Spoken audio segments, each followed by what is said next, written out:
A Fistful of Dollars was the first big screen protagonist I played. I had total freedom in the character because we didn't even speak the same language. And it was Sergio's second picture. He had done one picture called Colossus of Rhodes prior to that, and he'd never done a picture before that, except he'd been assistant director. And then it was Marconi. I don't know if it was his very first score, but it was certainly one that put him on the map. And so we all kind of jumped out and had decent careers based upon that picture. After the first one took off and did so well, then the second one I thought would do well. I think I was one of the people who inspired him to do a sequel. Originally, Sergio wanted to have Henry Fonda in Lee Van Cleef's part because he felt that I had a similarity to Fonda. That would have been a sort of a father-son, mentor kind of situation.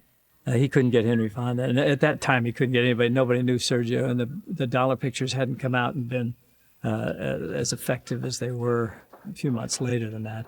So he goes to California and he comes back with Lee Van Cleef. I said, Lee Van Cleef, that's interesting. He always had a great face. And I used to see him around at Universal years ago. He was sort of a well-known character actor, worked quite a bit. Nice guy. He came over there and did the part. I thought it was interesting. Sergio, one good thing he was great with faces. If you notice those films, all those faces, those gypsies he would use to play the Mexican guys in those pictures, he always got really good faces. He was very, very detail-oriented when it came to casting. He didn't just say, get me 4 or 5 people to be in the background here. Every one of them had to have a different look. He loved life, though. He was a very humorous guy. And I was told that before I ever worked with him. They said he was a man with a great sense of humor. He loved to tell jokes. He was very, very funny. He loved to laugh, loved to eat. The first week I went over there on Fistful of Dollars, the first day of work, we broke for lunch, and all of a sudden, instead of breaking for lunch for a half hour, like you would in this country, or an hour at the most, we sat down for a 2-hour lunch, and everybody's sitting drinking wine and eating spaghetti and everything. I thought, God, this is really something. The only problem was, after you get back from lunch, that next couple hours of work is just in slow motion. It's almost in slow motion, everything. And it's very, very hard to get back up to speed. So you sort of write off those 2 hours, and then you get into later on in the day, you sort of get back cooking again. I learned a lot just watching other people work. You just sort of see things that you like. You would say, if I'm ever directing, this is the kind of thing I like. And you also, conversely, you see things that you don't like. And you say, gee, if I'm ever directing, I won't do that. Sergio was very, very conscious of art. I know he did like painting. He'd see a certain painting and he said, that's the lighting I'd like for this sequence and that sequence.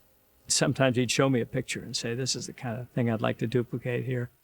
Sergio loved long pictures. He loved long sequences and long pictures.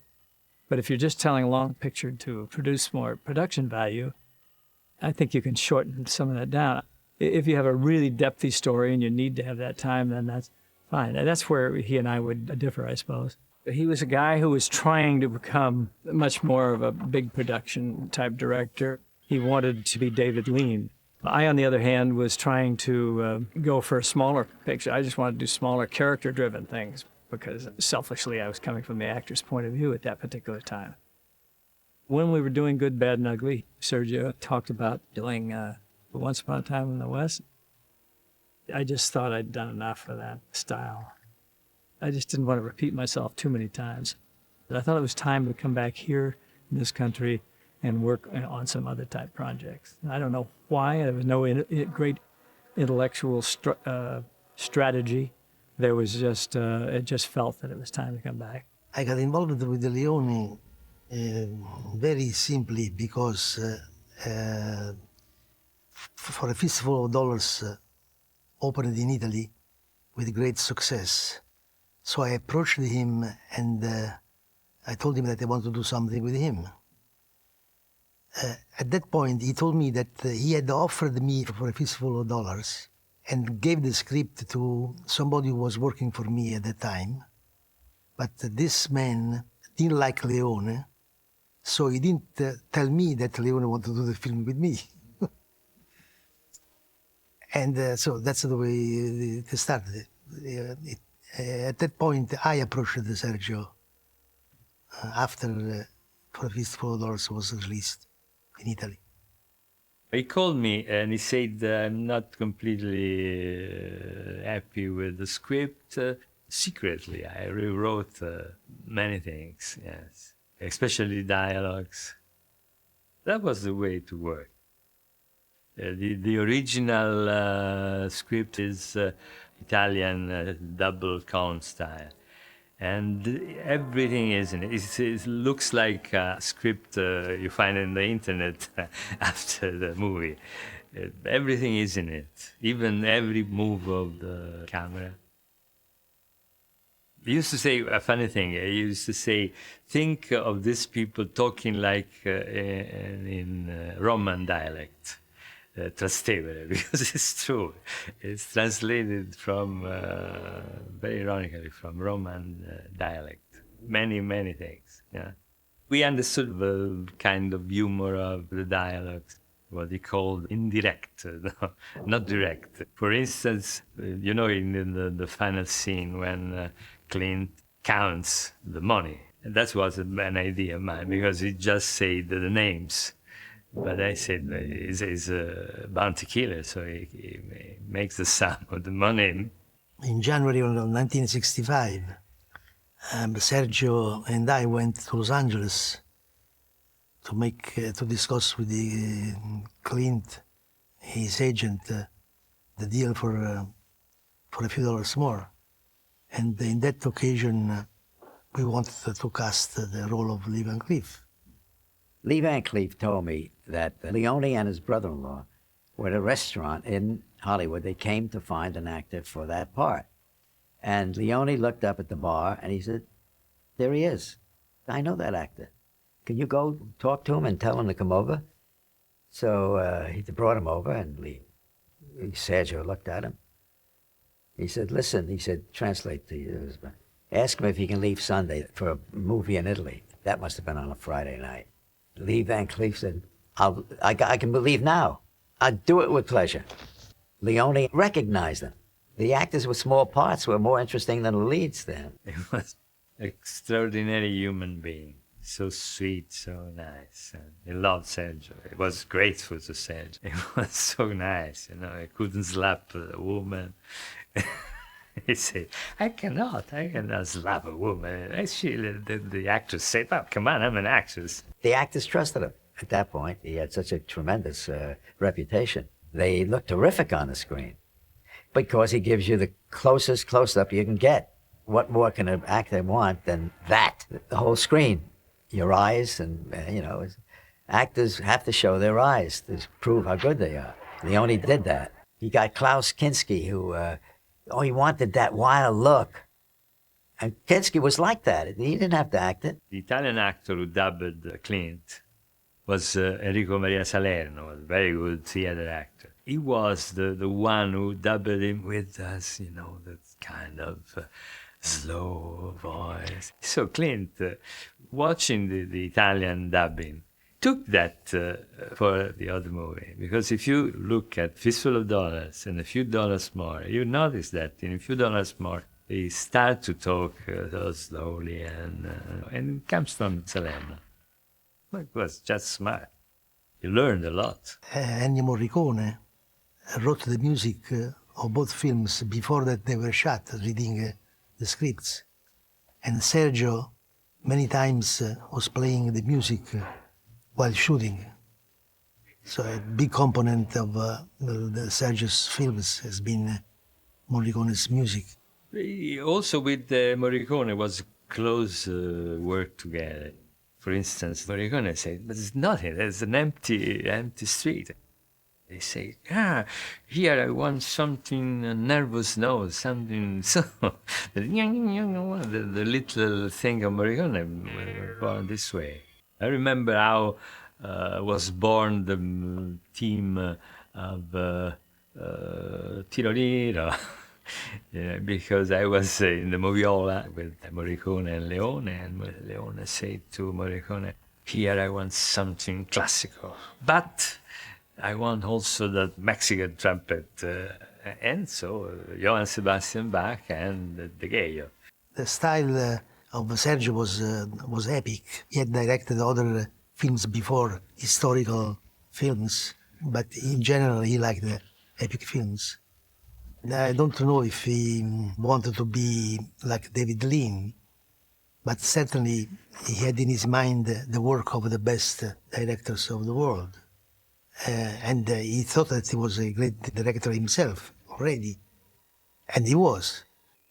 With For a Few Dollars More, the second Dollars film, Leone at last had a sensible budget to play with. $600,000, which in 1965 is a lot of money. He had a sympathetic producer, Alberto Grimaldi, the Neapolitan lawyer, and he also had quite a good deal, so he made some money out of this film. He hadn't made any money out of Fistful of Dollars. There's also a sense that, yeah, I've had a hit. I want to prove that it wasn't just a fluke and that I've got more in me. So he begins to relax in his style and in the way that he tells the story. The first 20 minutes of For a Few Dollars More is interesting because he actually has the confidence not to start the story until he's done an exercise in pure style for 20 minutes, introducing the Lee Van Cleef character and having a couple of incidents involving him. And you have enigmatic shots that you don't quite understand, or moments like a flashback that isn't explained. So he's having the confidence to hold back from his audience, to keep them on the edge of their seat so that they'll be intrigued with what happens next. And the Leone trademarks emerge. The circular duel at the end, the careful framing, big faces on the right here, and in the background something else going on. With For a Few Dollars More, they find their voice, and the Leone style emerges. When it was time to cast For a Few Dollars More, Eastwood was a given, but who do you have as the bad guy? Leone chose Gian Maria Volontè again from Fistful of Dollars because he wanted a huge, larger-than-life baddie who in the script is called Tombstone, who shoots women, children, he smokes dope, he does everything, shoots his own men. They piled on the theatrical attributes in the second film. Occasionally there's a whirring noise on the soundtrack in case you hadn't noticed he was a psychopath. He had to be a big character to contrast with the Americans. So Volontè was the man again. It got a bit tense on the set in Almeria because Volonté's theatricalism was getting on Leone's nerves by this stage, and he wanted to reduce the size of his performance. There were rows on For a Few Dollars More about this, that Volontè got a bit of a short fuse because he kind of felt he wasn't being used, and he referred to making westerns as a tiring genre in which I do not have much interest. Then he moved on to a lot of political films. He was very left-wing, Volontè, and he made a lot of political films in Italy in the mid to late 1960s and became a sort of icon of political cinema. Someone suggested, why don't you have him smoking marijuana? Now, I don't think they knew very much about marijuana. The assistant director, Tonino Valerii, remembers them saying, yeah, in third world countries like Brazil and Mexico, they smoke marijuana to sort of take their mind off the cost of living. So that fits with this kind of Mexican thing, bit of stereotyping there. But maybe they'd seen reefer madness once too often. And originally he wanted Henry Fonda again, but it wasn't to be. He wanted Bronson again, Charles Bronson, it wasn't to be. And then he thought Lee Marvin would be great. And they were almost at the point of signing Lee Marvin when Lee Marvin went off to make Cat Ballou. He remembered Lee Van Cleef from all those Hollywood movies that Lee Van Cleef had made in the 1950s, where he was the second bad guy from the left who always died about halfway through the film. His career was small part bad guys. Occasionally he got a line, usually he didn't. But he had a very distinctive look, his face, this aquiline face that Leone reckoned resembled Van Gogh, and this silhouette in the way that he walked. Somehow he tracked Van Cleef down in Los Angeles and arrived with the production manager with a suitcase full of dollar bills, caught sight of Van Cleef across the car park, and Van Cleef was wearing a long raincoat. And Leone turned to the production manager and said, don't even get that man to talk. He looks so great, and I might change my mind if he starts talking. Just sign him, give him some of the dollars in the suitcase, and let's get over to Italy with all speed. This guy's perfect. So Van Cleef was signed there and then, given a few dollars more out of the suitcase, and found himself on a plane to Rome, where he was given the script, which was a rather wooden translation. And I think he was probably quite baffled on this flight to Rome. And Leone said, what do you think of the script? And Lee Van Cleef said something very strange. He said, I think it's Shakespearean. He was a bit muddled, I think, jet lag. It's Shakespearean, it ain't. He arrived, and the following day, he was at Cinecittà shooting sequences of looking out of the window through the binoculars. And I mean, it's an extraordinary story. And he never looked back. He became a huge superstar in Europe after that. Leone had a very long cinematic memory. For him, Lee Van Cleef was the sum total of all those parts in 50s Hollywood westerns. You know, you're not casting him for what he does, you're casting him for what he stands for. And in audience's mind, he stands for all those bad guys. As someone once said, in traditional Hollywood movies, the hero was the best shot. In Italian westerns, the best shot is the hero.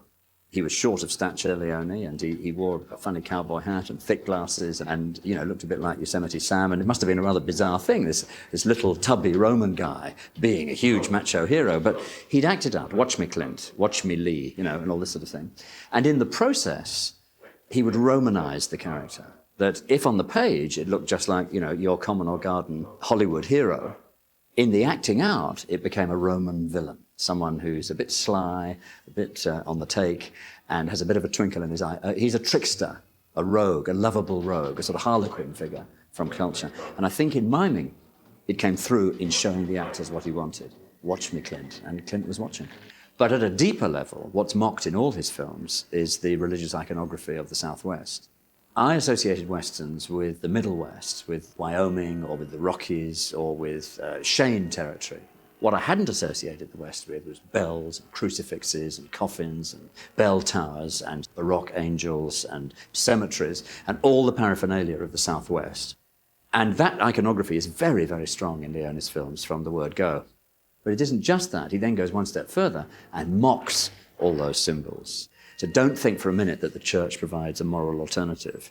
It's not just getting the Catholic Church, it's getting morality. It's saying old-fashioned morality is out. Come on, it can't have been like that. We know life isn't like that. The Wild West would have been a much tougher place, and it's part of that project. But one thing Leone felt about the classic Hollywood Western was that it sanitized violence and brutality too much. Good guy pulls out gun, cut, guy falls over. You don't see the bullet hole, he falls over in one. And Leone knew a bit about firearms, and he knew that that very, very seldom happened in the Wild West. He wanted to emphasize how messy and nasty the brutality was. It was a huge hit at the time in Italy. In terms of influence on the Italian Western, For a Few Dollars More is the one, because that really opened the floodgates. By 1967, 68, between 50 and 60 Westerns are being made in Italy while they're shooting Once Upon a Time in the West. Hollywood was making 13 a year in a good year at that stage. 50, 60, 65 Westerns. It was an avalanche. For a Few Dollars More was so successful commercially, and everyone loved it so much. From 1965 to 1971, it was the most successful Italian movie that had ever been made.